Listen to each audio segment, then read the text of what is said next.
En ce dernier jour de novembre, on s'active en Alsace pour décorer sa maison. Une ponceuse à la main et des idées plein la tête, à Fegersheim, Stéphane crée lui-même toutes ses décorations de Noël depuis 5 ans. Il y aura un petit village, on a fait des sapins dans le même style, on a fait des petits lutins.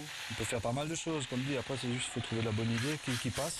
Et en restant toujours un peu dans le naturel. Je sais pas si on a chronométré, mais en 5 minutes c'est fait, enfin un quart d'heure on va dire en tout. Comme dit, le plus dur c'est trouver l'idée de départ, quoi. Une fois les petites maisonnettes façonnées, c'est Estelle qui place la décoration dans la cour. Avec un peu d'huile de coude et beaucoup d'imagination, le couple réalise des objets uniques, entièrement faits de matériaux naturels.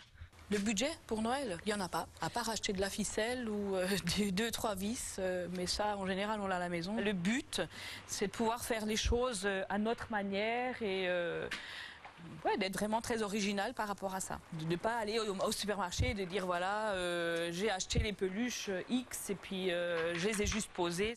Et pour rester le plus naturel possible, le couple n'utilise pas de lumière extérieure.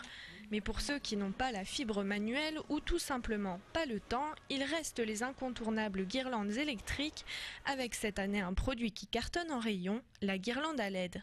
Par rapport à nos engagements au niveau écologique, on ne travaille uniquement que sur de la LED cette année. Ce qui va changer, c'est déjà donc, au niveau de la durée. Donc, la guirlande aura une durée de vie beaucoup plus longue, donc généralement une dizaine d'années facile. L'inconvénient, s'il peut y en avoir un, c'est que le jour où on a une ampoule qui ne fonctionne plus, on est obligé de changer toute notre guirlande. Si on compare par rapport à la durée de vie du produit, on se retrouve largement et on est gagnant. Violette, bleue, verte ou blanche, les LED consomment entre 50 et 70% d'énergie en moins qu'une guirlande classique. Il faut compter entre 15 et 60 € selon la taille du modèle. Mais laissons la LED de côté pour découvrir une autre idée lumineuse.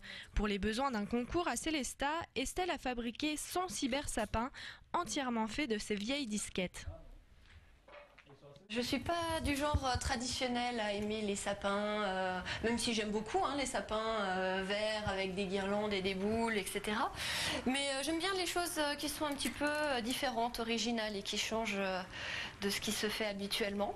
Parmi ces 3 modèles, vous trouverez peut-être de l'inspiration pour décorer votre maison, sachant que le budget moyen d'une famille pour les décorations de Noël est compris entre 50 et 150 €.